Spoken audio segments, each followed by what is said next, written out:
capítulo 12 da carta aos Hebreus, vamos ler apenas os 4 primeiros versículos. Diz assim a palavra do nosso Deus: portanto, também nós, uma vez que estamos rodeados por tão grande nuvem de testemunhas, livremo-nos de tudo o que nos atrapalha e do pecado que nos envolve, e corramos com perseverança a corrida que nos é proposta, tendo os olhos fitos em Jesus, autor e consumador da fé. Ele, pela alegria que lhe fora proposta, suportou a cruz, desprezando a vergonha, e assentou-se à direita do trono de Deus. Pensem bem naquele que suportou tal oposição dos pecadores contra si mesmo, para que vocês não se cansem nem desanimem. Na luta contra o pecado, vocês ainda não resistiram até o ponto de derramar o próprio sangue. Queria convidar você a orar mais uma vez. Pai de toda a eternidade, Senhor bondoso e misericordioso, queremos reconhecer aqui diante de Ti, Senhor, que precisamos da Tua força, precisamos da Tua mão, precisamos da Tua graça para prosseguir em nossa caminhada. Senhor, Tu és o Deus Todo-Poderoso, e o Teu amor se derrama de maneira maravilhosa sobre nós. Mas, Senhor, nós reconhecemos que, como diz o salmista, se Tu tirares o Teu sopro de nós, por um segundo que seja, voltaremos ao pó. Pai, nós dependemos inteiramente de Ti, e reconhecemos isso com alegria, porque sabemos que é bom depender de quem nos ama. Reconhecemos isso com humildade, porque sabemos, Senhor, que só Tu és o Deus dos impossíveis, e tens todas as coisas em Tuas mãos. Agora, Pai, Te peço que nos envie o Teu Espírito, nos encha, nos preencha com a presença do Teu Espírito neste lugar, para que a Tua palavra haja em nossas mentes e corações, e que saiamos daqui repletos da vontade de Te servir. É assim que Te oramos em nome de Jesus. Amém, amém, amém. O autor da carta aos Hebreus aqui chama a atenção para uma nuvem de testemunhas que nos cerca. A quem ele se refere? Ele se refere às pessoas de quem ele falou no capítulo 11. Ele se refere às pessoas que, por meio da fé, decidiram ultrapassar os limites da lógica humana e a viver de uma maneira completamente diferente daquela que a sociedade espera que vivamos. Ele está falando aqui de pessoas que tiveram a ousadia de não ser aquilo que os outros esperavam dela, mas de ser exatamente aquilo que Deus queria que elas fossem. Ele se refere aqui a homens como Noé, que foi chacoteado,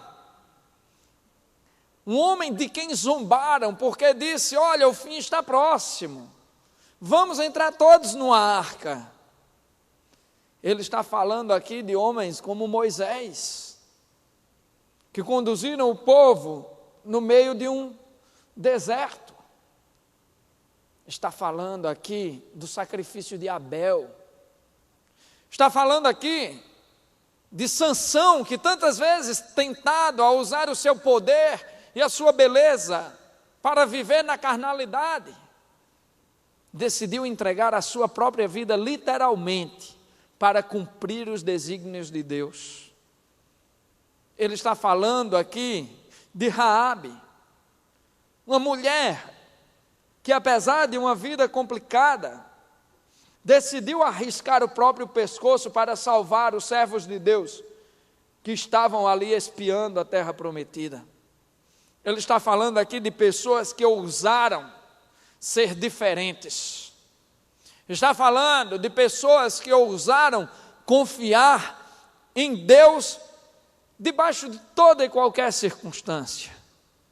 Algumas pessoas que ele não fala aqui, mas que são parte dessa nuvem de testemunha. Daniel, que negou-se a adorar a outro que não fosse o verdadeiro Deus, e confiante entrou na cova dos leões, sabendo que o Senhor o salvaria.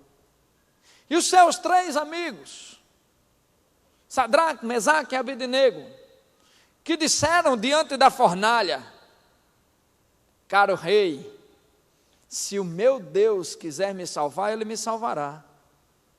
Mas se Ele não quiser me salvar, nós morreremos, mas não adoraremos a outro. O que dizer aqui de Jeremias, que ouvindo a voz do Senhor, cozinhou o seu alimento em esterco, em cocô. Que dizer de João Batista, que andava feito um louco, anunciando a vinda do Salvador. São homens que pela fé, homens e mulheres que pela fé, agiram de maneira estranha. Homens e mulheres que pela fé, não entraram na lógica mundana, secular, não entraram na lógica de um capitalismo consumista, não entraram na lógica da defesa pessoal, do interesse próprio. São homens e mulheres que nos rodeiam hoje, não com a sua presença física, mas com a vivacidade do seu testemunho.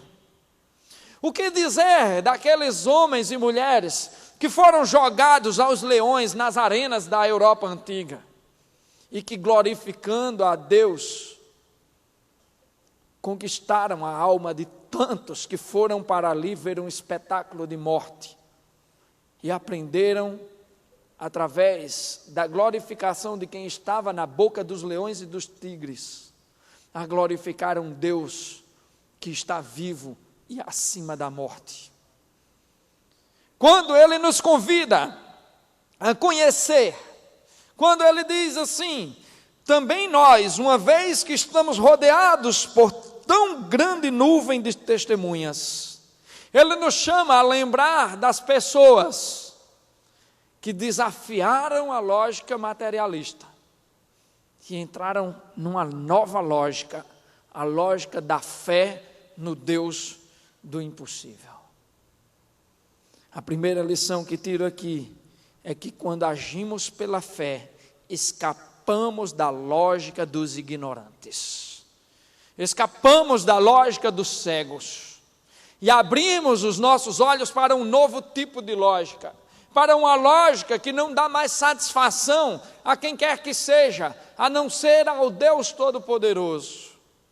Escapamos daquela lógica mundana extremamente simples, aquela lógica que diz assim: se tiver oportunidade, sujeito, sonegue, porque sem sonegar sua empresa quebra. Se tiver oportunidade, pegue a gatinha lá, porque se você não pegar, o outro pega. Foi traída pelo marido? Traia também, se vingue. Se vingue. O cara lhe deu uma surra, manda matar. A lógica é muito simples. A lógica mundana é essa. Ganhou dinheiro?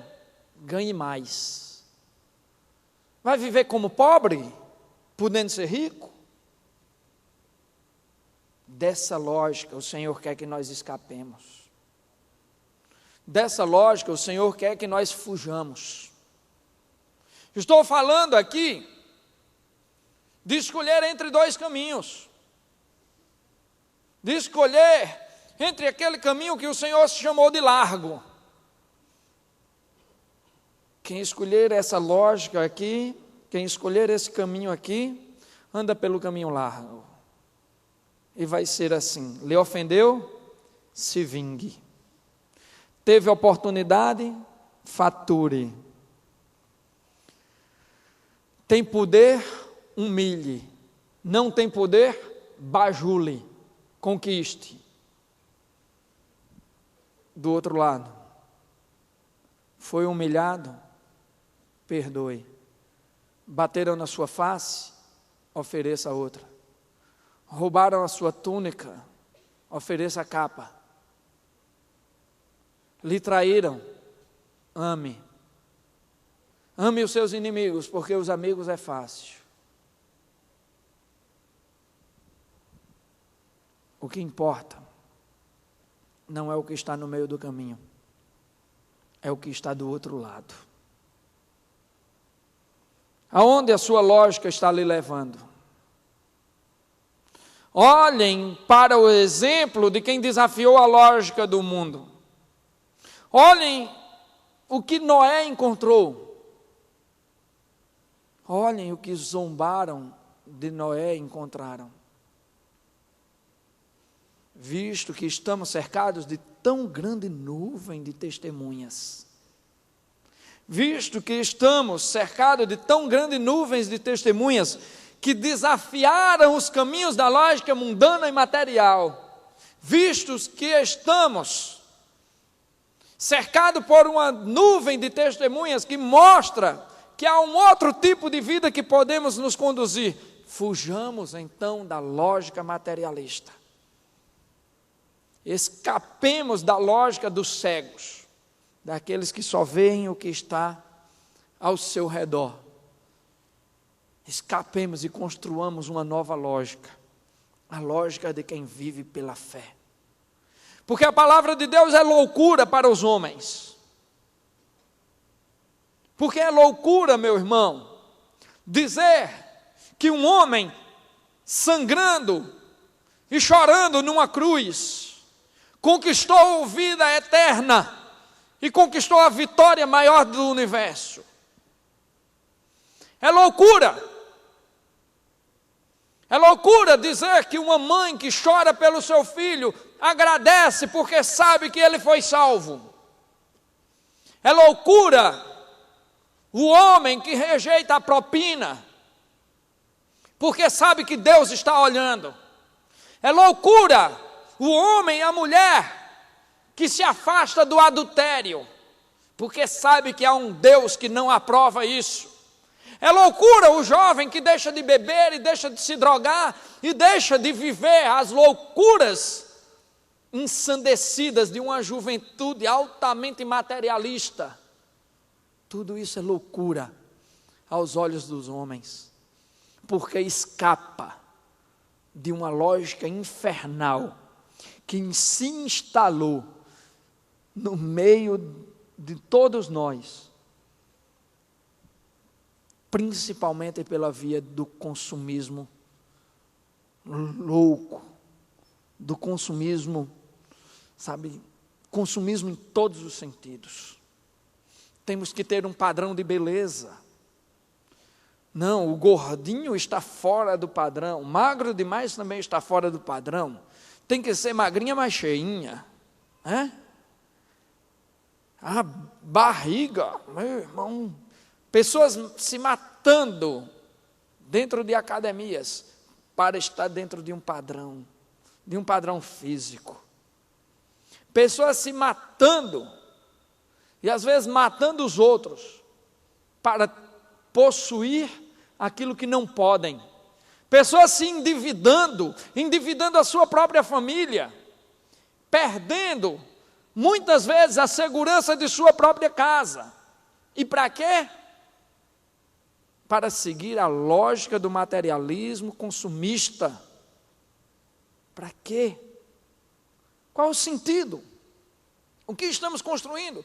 Para onde esperamos ir? O que esperamos encontrar? Tem um ditado popular que diz: nunca vi caminhão de mudança atrás de caixão de defunto. Mas parece que nós agimos como se pudéssemos levar tudo para a nossa cova. Essa lógica é ilógica. É um pensamento sem fundamento. O que estamos construindo? Pergunto novamente. O que se vê no fim de uma vida, cuja única coisa é a materialidade? Por que abandonamos as nossas famílias? Por que abandonamos os nossos filhos? Por que abandonamos o que há de mais importante? Por que gastamos tanto tempo querendo construir mais coisas e ao mesmo tempo destruindo ou deixando de construir o que realmente importa? Visto que há tão grande nuvem de testemunhas, olhemos para essas testemunhas e tenhamos a coragem de romper com essa lógica dos cegos, com essa lógica que não nos leva para canto nenhum, com essa lógica que coloca o nosso coração num lugar diferente daquilo que Deus se propôs. O autor continua dizendo assim: livremo-nos de tudo o que nos atrapalha e do pecado que nos envolve e corramos com perseverança a corrida que nos é proposta. Ele nos chama agora para nos livrar de tudo o que nos atrapalha e do pecado que nos envolve, e corramos com perseverança a corrida que nos é proposta, a corrida da fé, a corrida que tem os olhos fitos em Jesus Cristo. Aqui aprendemos que, agindo pela fé, corremos objetivamente para o único caminho que interessa, o caminho de Cristo. Agora, como todo corredor, todo atleta passa por duas fases, uma de preparação e a outra de aperfeiçoamento. E aqui, ele nos chama para fazer uma preparação. E que preparação é essa? Livremo-nos de tudo que nos atrapalha e do pecado que nos envolve. Epa, tem alguma coisa interessante aí nessa frase. Livremo-nos de tudo que nos atrapalha e do pecado. Duas coisas distintas. Duas coisas distintas. Tudo que nos atrapalha e do pecado. Como assim? Tem coisas que não são pecado e nos atrapalham? Tem sim. Tem sim. A nossa dedicação exclusiva, a nossa dedicação exagerada ao trabalho, por exemplo. A nossa dedicação aos estudos de maneira exagerada. A nossa dedicação às coisas materiais. Jogar videogame é pecado? Não, não é. Trabalhar é pecado? Não, não é. Estudar é pecado? Muito menos. Mas como essas coisas podem nos atrapalhar? Quando elas impedem o nosso relacionamento com Deus, quando elas impedem nosso relacionamento com nossa família, quando elas impedem o nosso relacionamento com a nossa igreja, quando elas nos impedem de fazer aquilo que nós temos que fazer na nossa vida, as nossas obrigações. Gente, pelo amor de Deus, tem coisas que não são pecado em nossa vida, mas acabam nos causando embaraços, nos afastam do caminho que Deus preparou para nós, nos afastam da corrida que o Senhor quer que participemos, nos afastam. Sabe, há umas 3 ou 4 semanas atrás, o pastor Sérgio me pediu para pregar aqui, era numa quarta-feira, e eu comecei a batalhar realmente foi uma batalha para conseguir pregar naquele dia, e eu li a Bíblia e não conseguia, ia nos comentários e não conseguia, ia na internet ver se encontrava alguma coisa, não conseguia, e eu não conseguia fazer aquela pregação, e não conseguia, cheguei aqui em cima da hora, cheguei aqui, sabe, atrasado já. Pastor Sérgio já estava aqui em cima, desesperado. Rapaz, pensei que tu não vinha. Eu digo, não, eu vim. O que foi que houve? Eu digo, meu irmão, a pregação que não saía. e preguei, saí daqui com o coração pesaroso, um coração pesado mesmo. Cheguei em casa e começo a orar, e meu irmão, não precisou o céu se abrir, não precisou que o mar do Bessa se abrisse, não precisou de nenhuma luz espetacular, para eu perceber que me envolvi tanto com outras coisas, que fazia quase um mês que eu não lia na Bíblia. Fazia quase um mês que eu deixei de lado aquele que me ama incondicionalmente. Fazia quase um mês que eu deixei de lado aquele que se entregou na cruz por mim. Havia quase um mês que eu não me dedicava à leitura devocional da palavra de Deus. E por isso, meu irmão, eu não conseguia fluir. Mas quem dera o único problema fosse esse. Estou usando aqui um exemplo que me atrapalha na minha vida, na vida que eu levo de pregador do Evangelho. Mas quantas outras pessoas estão envolvidas tão terrivelmente com coisas que não são pecado, mas que atrapalham a condução de sua vida, e por atrapalhar a condução de sua vida, acabam abrindo espaço para o pecado, acabam abrindo o pecado como a única aparente solução para o que está tentando fazer na sua vida. A pessoa se envolve, sei lá, demais com o trabalho, e deixa de lado a sua família. Depois que o filho se torna rebelde, quer comprar o filho. Não, meu filho, eu lhe dou aquele Super Nintendo que você queria. Eu lhe dou aquele tênis de R$800 que você queria. Não, meu filho, eu pago para você a viagem. Seu filho quer sua presença, meu irmão. Seu filho não quer seu dinheiro, não. Seu filho é seu filho, não é seu funcionário, não. Sua esposa quer seu amor, quer sua presença. Mulher não reclama à toa, só quando está em TPM. Mas fora disso, ela não reclama à toa, não.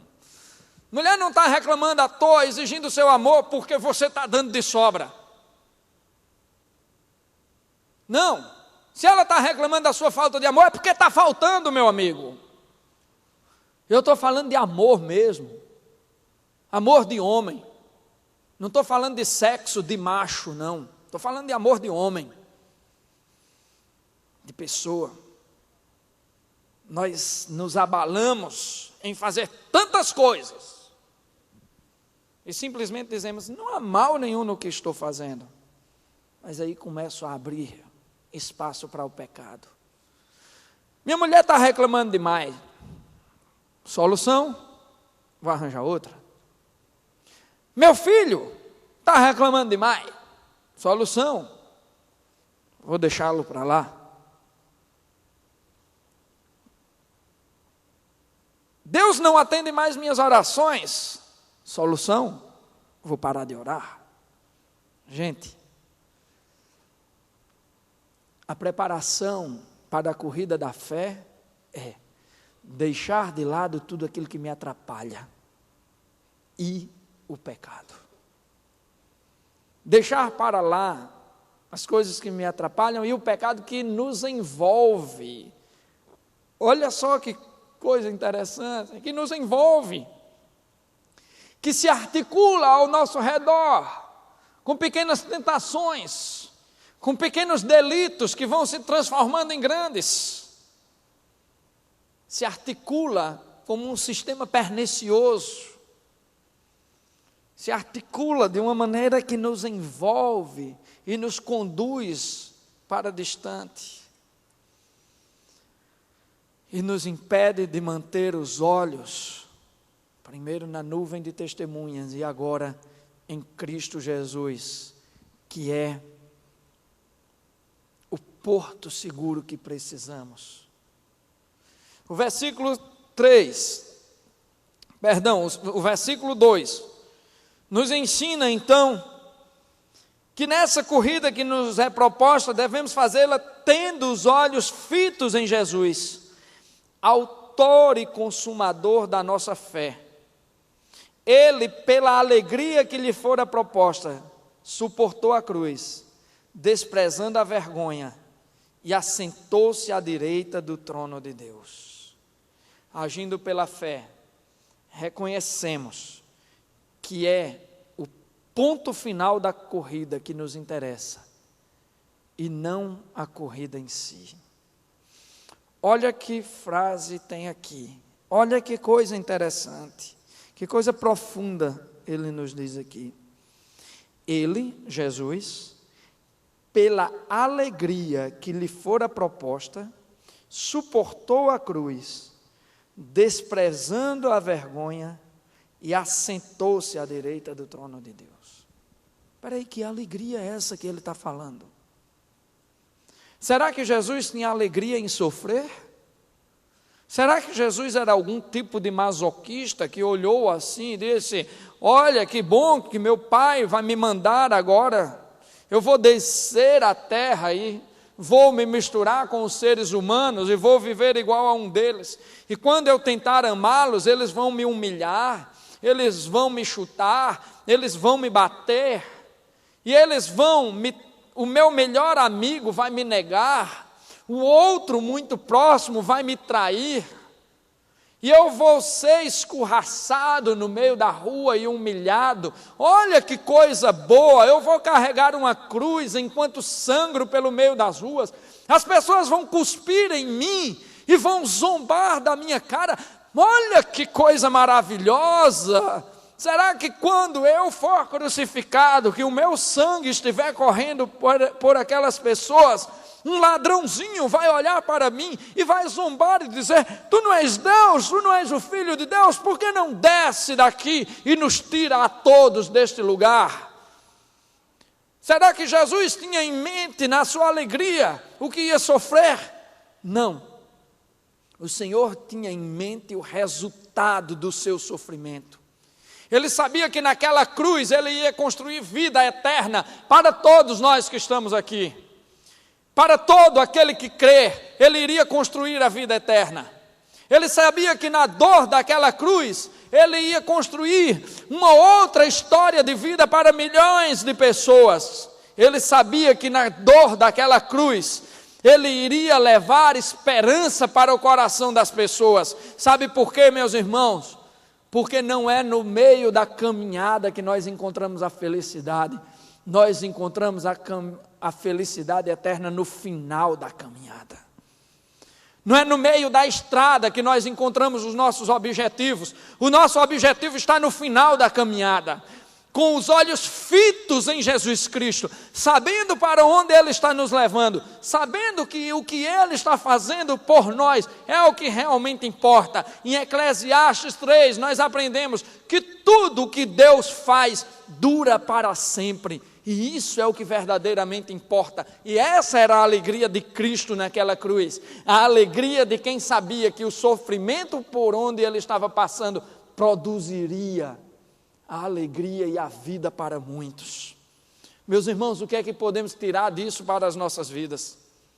Podemos tirar a certeza de que Cristo nos ama de tal maneira que Ele se entregou de fato por nós para que tenhamos vida plena. Mas ter vida plena não significa que não vamos sofrer. Não significa absolutamente que não vamos experimentar a dor. Seria uma grande mentira de Cristo. Todos nós enfrentamos dores, todos nós enfrentamos momentos difíceis, mas o que Ele nos garante ali é que no final da estrada há um Deus amoroso nos esperando e há um lugar de eterna felicidade. No mundo tereis aflições, mas tende bom ânimo, eu venci o mundo. O que experimentamos nessa vida são lampejos da felicidade que está por vir. O que experimentamos nesse mundo são alegrias e não a plenitude da felicidade. É claro que o projeto de Deus não é nos fazer sofrer. O projeto do Pai não é nos deixar no sofrimento. Não foi no sofrimento que a história de Cristo terminou. Não foi. A história de Cristo não terminou na cruz, a história de Cristo continua no trono celeste do Pai. E é isso que move os nossos corações, a esperança, a certeza de que essa caminhada não é o fim do projeto de Deus, mas que ela é apenas um início, uma temporada para ser melhorada e para ser experimentada. Como Paulo diz, não é para ser comparada com a glória que está para ser revelada em nós. Meus queridos, não importa muito o que você está passando ou o que você já passou. Deus não é um Deus preso ao passado, Deus não está preso ao ontem. Deus não está preso às manchas sujas do livro de sua vida. Deus está escrevendo agora o seu presente. E quer saber do melhor? O futuro está em branco, em páginas brancas e limpíssimas, esperando que pela fé você ultrapasse os limites da lógica materialista e construa um futuro mais bonito do que o seu passado. Não importa o tamanho do abismo onde você se meteu, Cristo vai lá dentro lhe buscar. Ele não vai ficar de cima lhe puxando, nem lhe chamando, não. Ele vai mergulhar com você e vai lhe buscar onde você estiver. Não importa o tamanho da dor, importa que o que Ele prometeu é que nossas lágrimas não cairão no chão, sem que antes Ele apare. O que importa é que o sofrimento pode durar uma noite, mas a alegria vem ao amanhecer. Sabe por quê? Porque o projeto de Deus não é terminar a nossa vida no sofrimento. O projeto de Deus é apontar para a felicidade plena e eterna. Mas eu volto a dizer, a felicidade plena e eterna não está no caminho, está no final da história. É ali que temos que manter os nossos olhos fitos. É ali que precisamos ter a certeza de que vamos alcançar. Eu lembro uma vez, fui para a Chapada Diamantina com um grupo. Eram 7 dias de caminhada dentro do mato. E nós sabíamos que lá no meio da Chapada, depois de uns 4 dias de caminhada, tinha um rapaz que vendia Coca-Cola. Olha que coisa boa. Depois de você caminhar 4 dias seguidos, tomando somente água de rio, você chegar num lugar que vendia Coca-Cola, caramba. Eu me lembro de quando a gente chegou no alto da Chapada, que a gente avistou a casinha do sujeito lá embaixo, e alguém disse, é ali que vende Coca-Cola.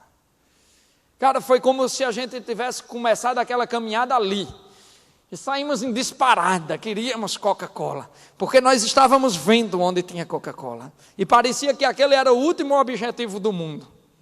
É um exemplo tolinho para a gente lembrar. Se eu fiz isso por causa de uma Coca-Cola, imagina se eu vejo o que tem no final da minha estrada.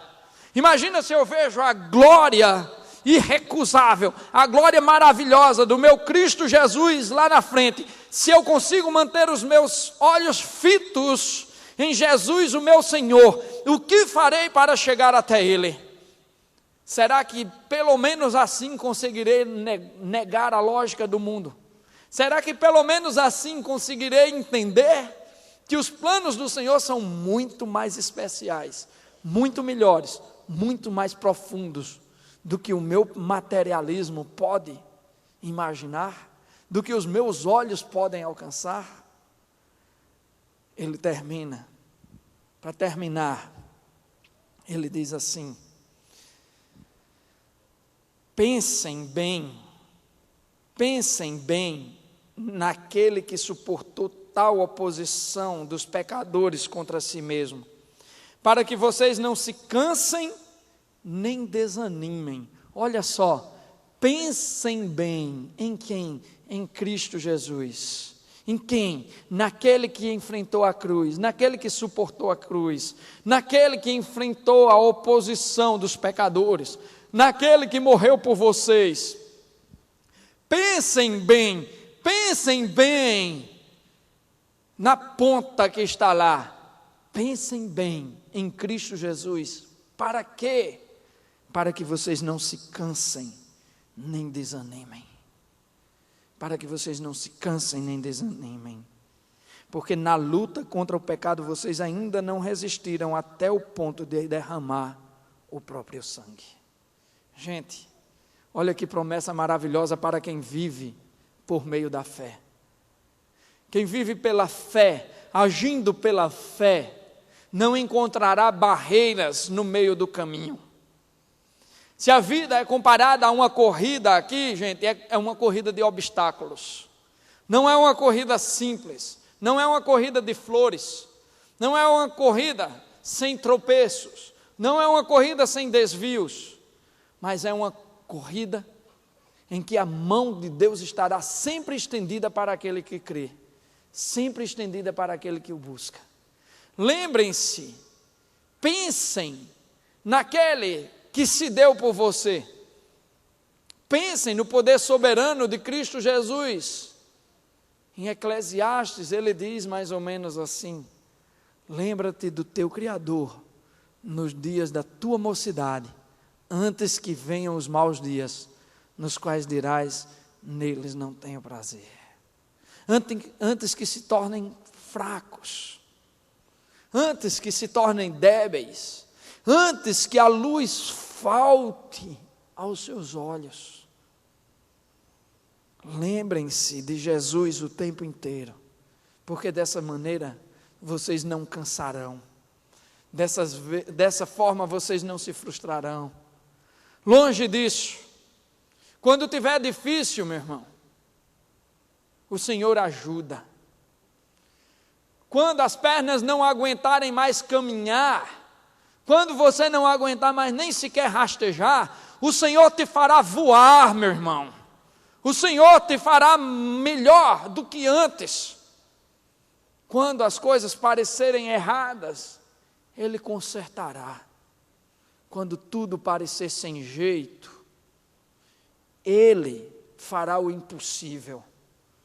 Sabe por quê, meus queridos? Porque as coisas fáceis Ele deixou para a gente fazer.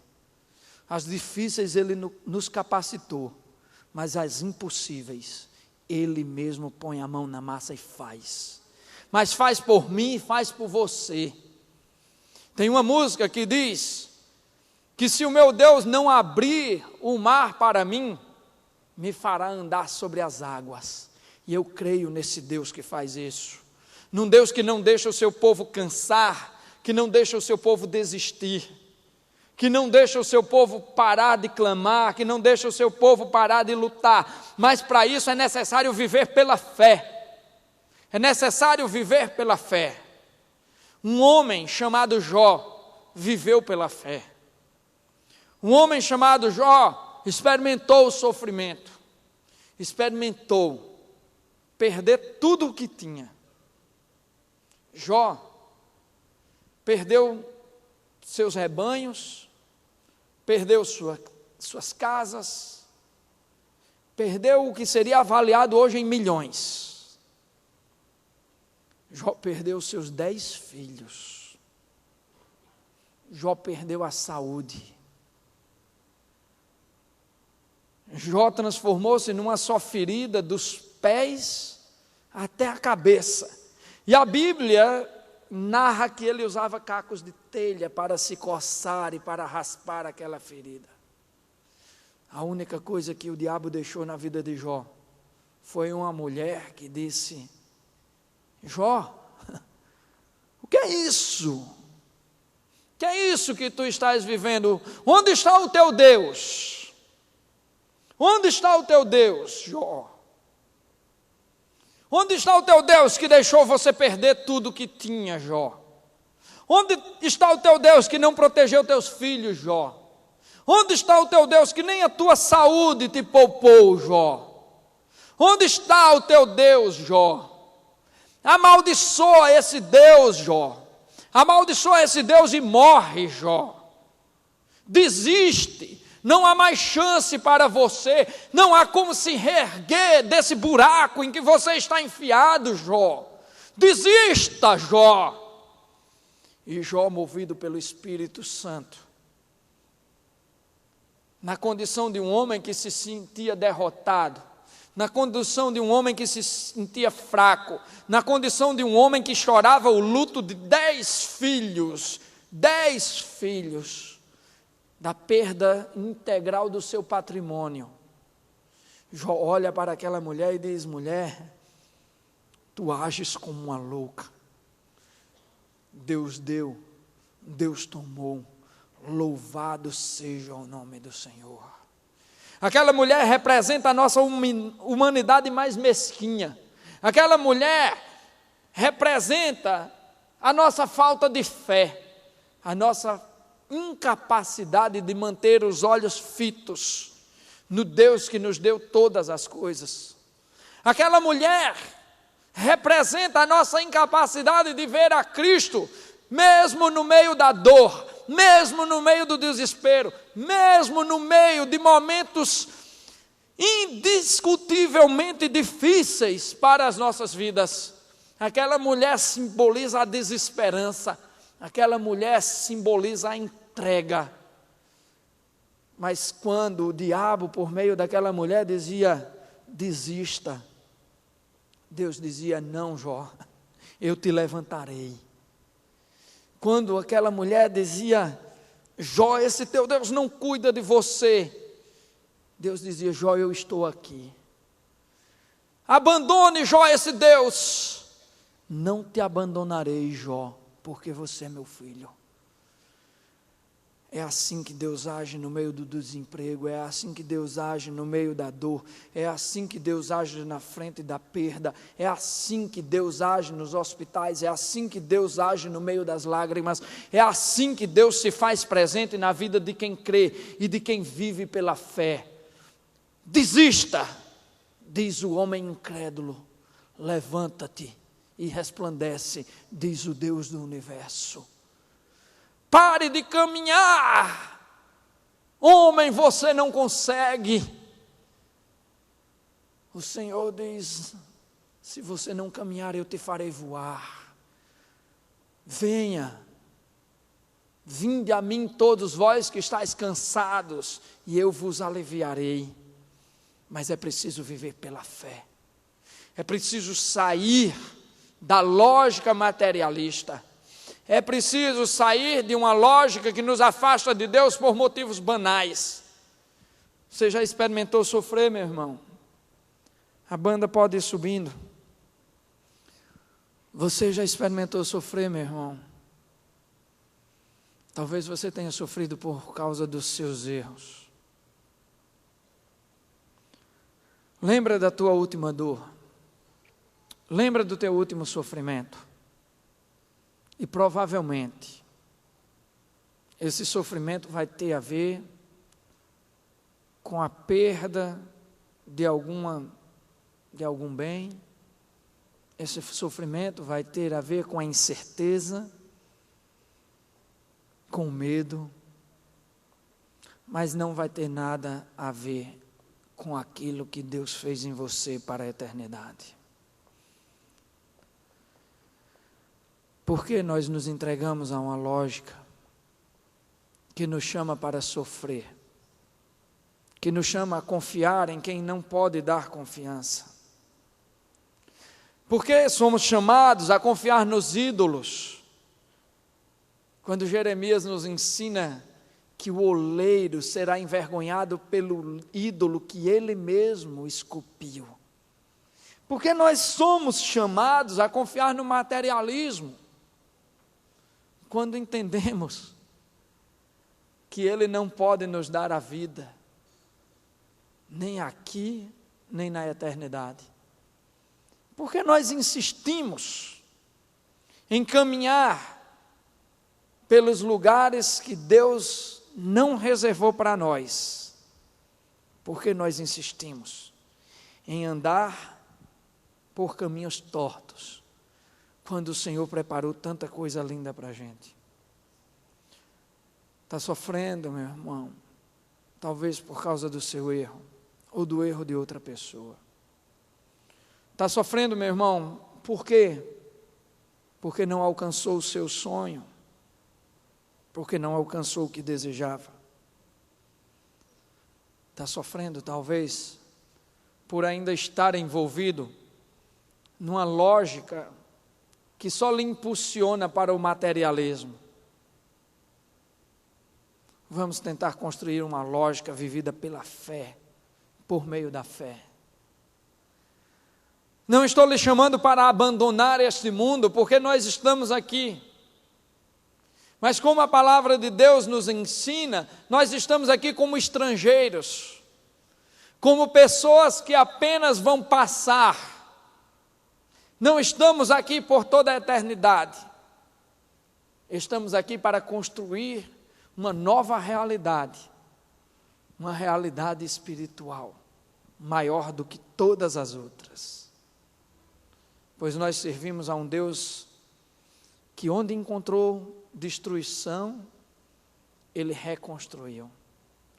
Que onde encontrou a morte, Ele trouxe a ressurreição. Que onde encontrou a dor, Ele trouxe o alívio. Que onde encontrou o desespero, Ele trouxe a esperança. Porque o nosso Deus se importa verdadeiramente com o que estamos fazendo com o nosso futuro. Porque não vamos confiar. O mundo nos chama para seguir aquele caminho fácil. Um caminho cuja felicidade parece estar na corrida. Deus nos chama para um lugar definitivo. Deus nos chama para esperar pelo melhor dEle. Deus nos chama para caminhar debaixo da sua paz que excede a todo entendimento. E como nós vamos fazer isso? Vivendo debaixo da lógica da fé. Vendo a luz onde as pessoas só veem escuridão. Vendo a alegria onde os carnais não conseguem enxergar. Vendo que não é nas fotos do Facebook de ninguém que vamos nos realizar, mas naquilo que efetivamente Deus construir dentro de nós. Mantenha os olhos fitos em Jesus Cristo, e todas as coisas ao seu redor perderão o significado, ou pelo menos diminuirão o seu significado. A paz de Deus que excede a todo entendimento só se derrama sobre aquele que entrega as suas ansiedades ao Senhor. Só se derrama sobre aquele que não quer resolver com suas próprias mãos os problemas que só Deus pode resolver. A paz de Deus que excede a todo entendimento só toma conta das mentes e dos corações que se entregam em espírito e em verdade. A paz de Deus que excede a todo entendimento só acontece na vida de quem é capaz de perdoar o imperdoável,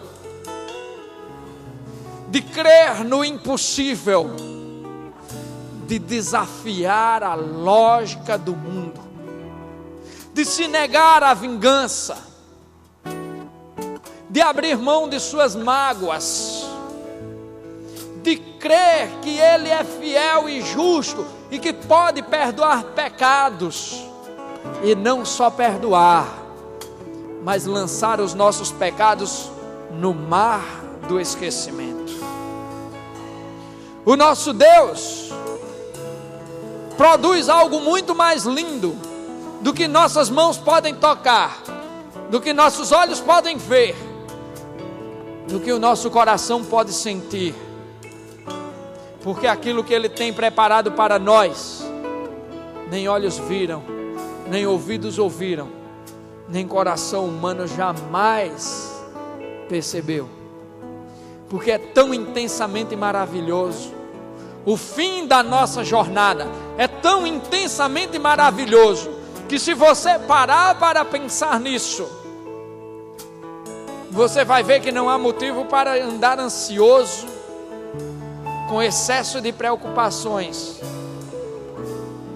com medo, com raiva, com discórdia, com vingança, com mágoas. Porque viver pela fé é viver livre. Porque viver pela fé é encontrar os caminhos perfeitos. Porque viver pela fé é acreditar que entre nós e a cruz do nosso Senhor não pode existir nada além do grande amor que nos conquistou. Entre nós e a cruz do Calvário não deve existir nada além do amor perfeito do nosso Deus, que não requer nenhum tipo de retribuição, que não requer nenhum tipo de pagamento, mas que requer apenas corações dispostos a obedecer. Jó nos ensinou a viver como tantos outros,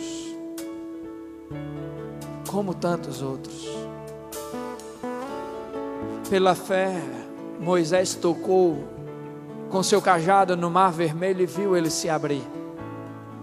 Pela fé, Josué batalhou e viu o sol passar mais de 24 horas sem se pôr. Pela fé, Daniel saiu ileso da cova dos leões. Pela fé, Paulo e Silas cantaram na prisão. Pela fé, aquela mulher que tinha um fluxo de sangue tocou nas vestes de Jesus. Pela fé, o cego Bartimeu clamou: Jesus, tem piedade de mim. Pela fé, o mundo vem sendo transformado. Pela fé, pessoas entregaram o que havia de melhor dentro de si, acreditando que a felicidade não está na caminhada, mas na chegada definitiva para a vida eterna. Pela fé, Deus mudou as nossas vidas e está disposto a fazer muito, mas muito mais, desde que a nossa fé transforme a nossa forma de viver. Pela fé, sabemos que o Senhor está construindo em lugares de desolação. Pela fé, Ezequiel viu um vale de ossos secos se transformar num exército de poderosos guerreiros. Pela fé, a luz do Espírito Santo brilha sobre a sua igreja. Pela fé, a vida acontece em nossos corações. É pela fé que não precisamos temer, mas apenas celebrar o Deus vivo, o Deus que não se esqueceu nem um segundo de que nós precisamos dele no meio da nossa caminhada.